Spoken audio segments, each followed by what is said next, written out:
After all their fussing, after all their fighting, after all the killing, the ranchers and the First Nation finally come peaceably together. Because they're trapped inside a pantry surrounded by an army of the undead. Kind of puts your feuding in perspective, doesn't it? It's Fear the Walking Dead, Season 3, Episode 13. This land is your land.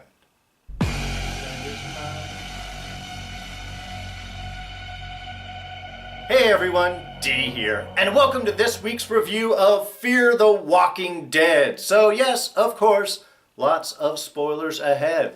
Alright, so we are dealing with sort of part 2 of the horde invasion. We have the ranchers, the First Nation, Alicia, Ophelia, pretty much anybody who is important and still alive now, trapped inside the bunker, surrounded by our walker horde, while, well, Nick and Troy kind of sort of think about doing something outside.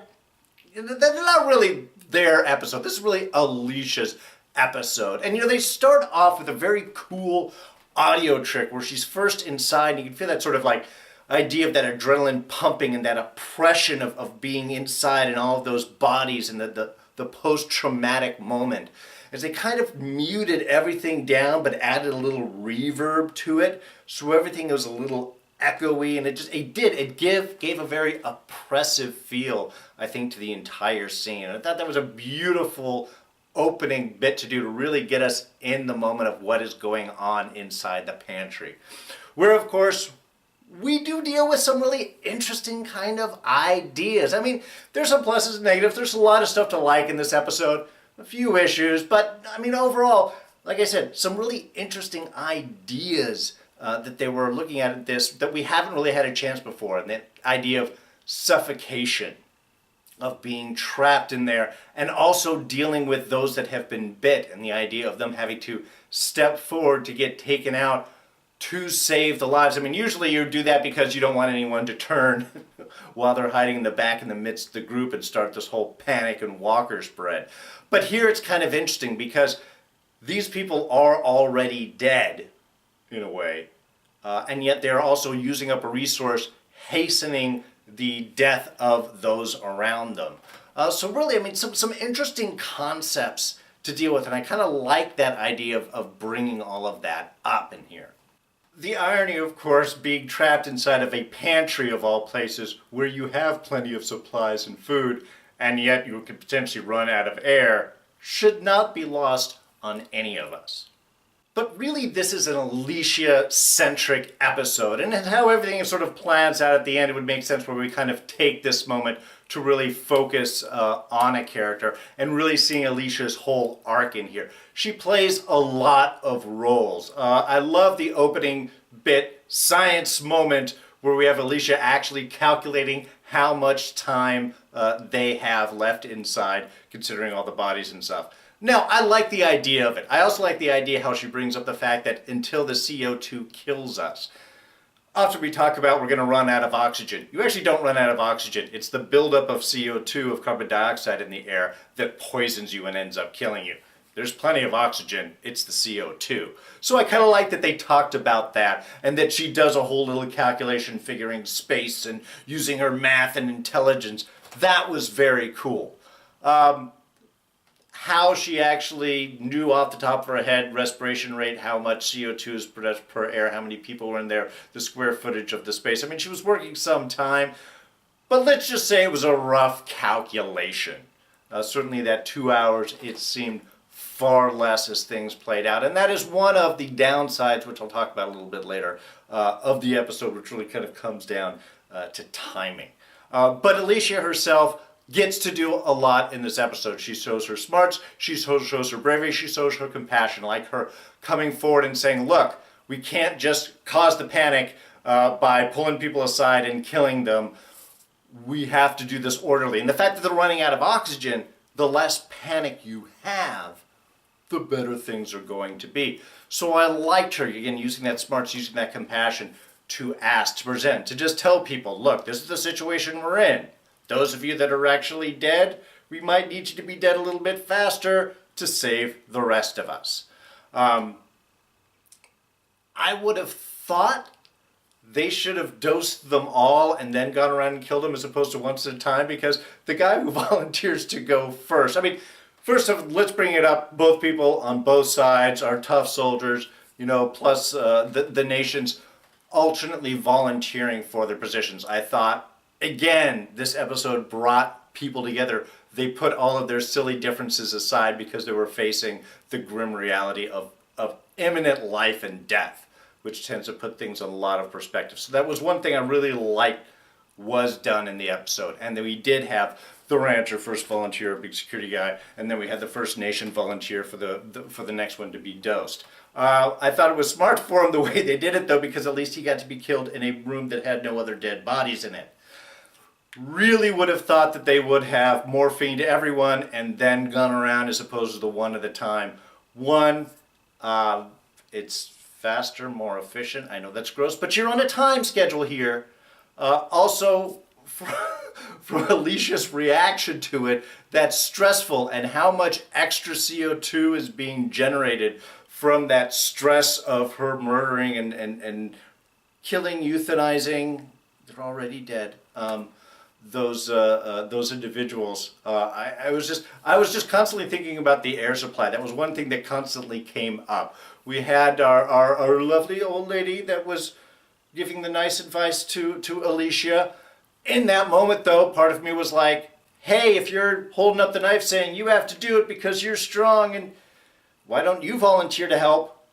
She's obviously going through some difficult moments. Maybe someone else could step up. It doesn't have to just be her, but this is her leadership. She is in the leadership position, and therefore she is the one that's going to lay these out. So I understand all that. That was one kind of interesting thing. And then, of course, when it was all done and they're telling stories, look, I know a lot of dramatic television involves storytelling. Seriously, watch shows. How much storytelling goes on is astounding. I like the fact that at least in some ways they kept it short, where we had Crazy Dog and Ophelia in the always human-sized air ducts, having that moment. I understand he needed to calm down from hyperventilating. The fact that she did say at least, all right, are we ready to move on? I did appreciate, because it was like, all right, if you talked for a couple of moments longer, it was going to go crazy. They were good stories, though, so I didn't mind them as much. But there's always talks about every time in every show when people are in there is, don't talk. You're using up more oxygen that way. You're using up more air. And yet, as they're running out of air, they're telling stories. I know it passes the time. I know it's dramatic. I know it gives us into our moments. But it was little things like that was kind of like, for all the killing that you did, you're using up that precious resource an awful lot. And like I said, I love the issues that were brought up within this episode. The suffocation bit, again, it's new. It's not something we deal with.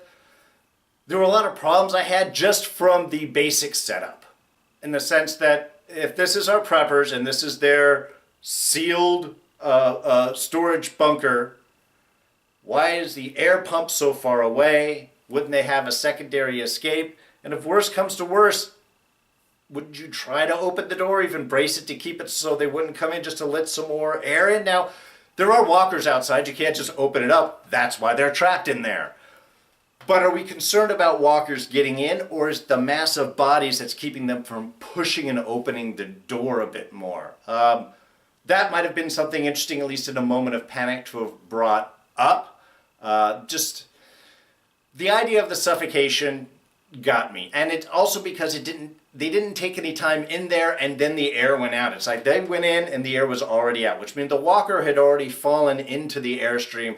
However it got up there, we don't even know what the access point of that was. Was it ground level? Was it above ground?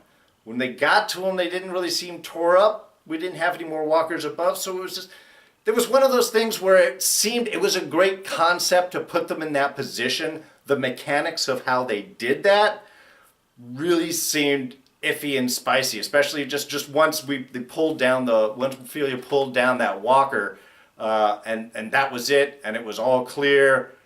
It seemed an overly simple solution for such a complex way of getting to that. I don't know. I wish there was just something done maybe a little smarter, a little better. Let the air run for a little bit and then have it go out because the fan noise was causing the walkers or something. But part of that was because they had a lot of time issues they sort of had to deal with in the episode too. And that time issue is pretty much centered around Nick and Troy out on the outside. Now, I love Nick stepping up. Nick was like the straightforward voice of reason in this. Knock it off. We got to get to it. We got to save these people. If they die, it's our fault. I like that coming out of Nick. Troy has degraded into just sort of this bumbling mass. I didn't like the turn he did sort of last episode. I was getting to like Troy, and now I really don't. He's kind of annoying. I also don't really know what their whole plan was.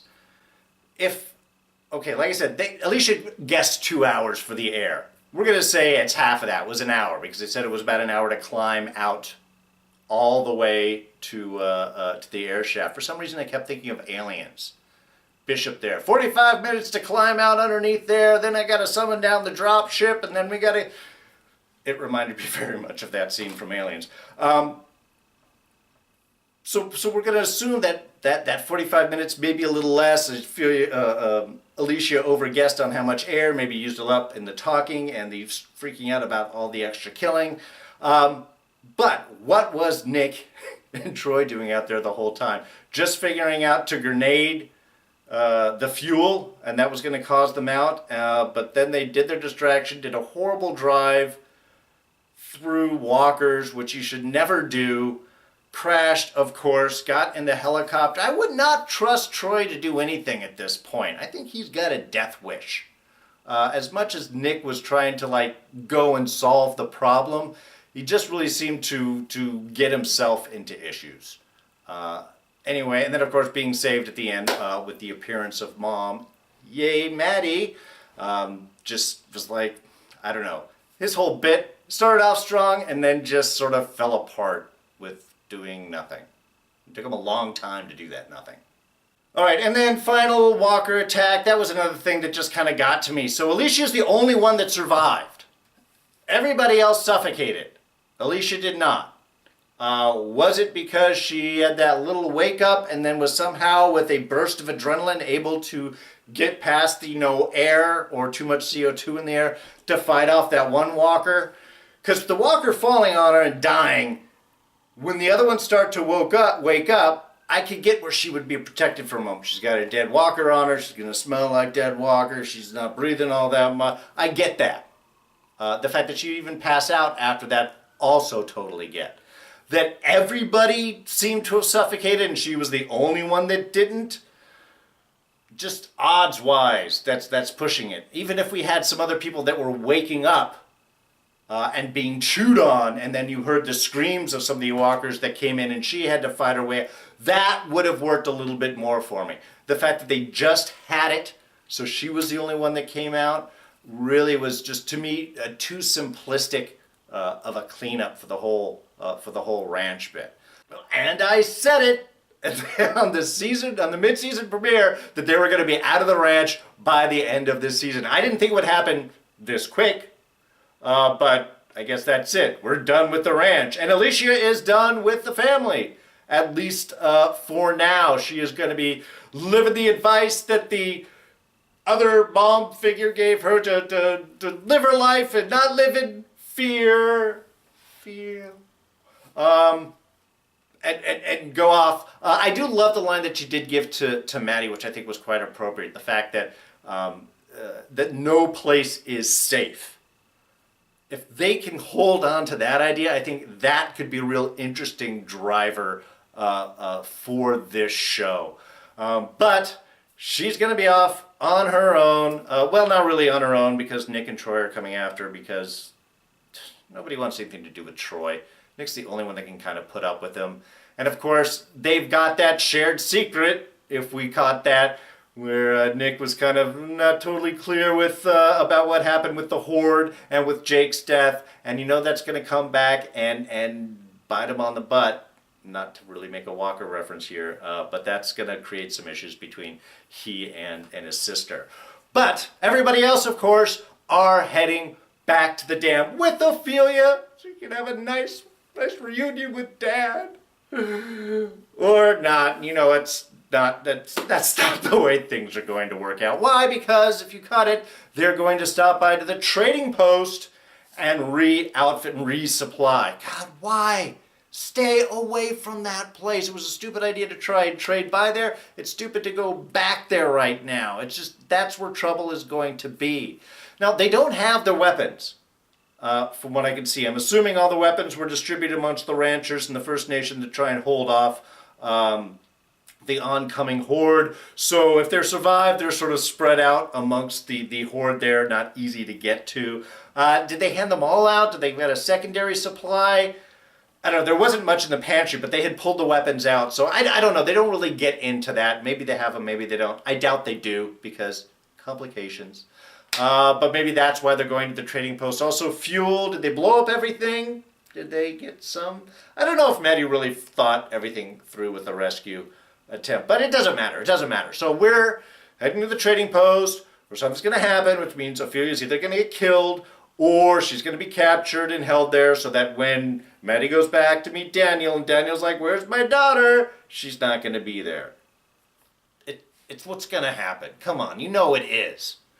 So, I don't know. And my other thought is what could happen is we'll probably have actually the whole dam thing fall apart, and then everyone will have to go back up north and meet up with Alicia up on this property that that Jake had told her about. Why? Because she showed her mom on the map, so she's going to know about it. So anyway, those are my predictions of what is going to come up. Overall, I thought it was a good episode. I thought some of the setup was a little strained, a little contrived, but there were some great performances. Alicia Debnam-Carey did an amazing job. I love the evolution of her character. I love all of the range that she was able to show as an actress in this episode. So, you know, nicely done.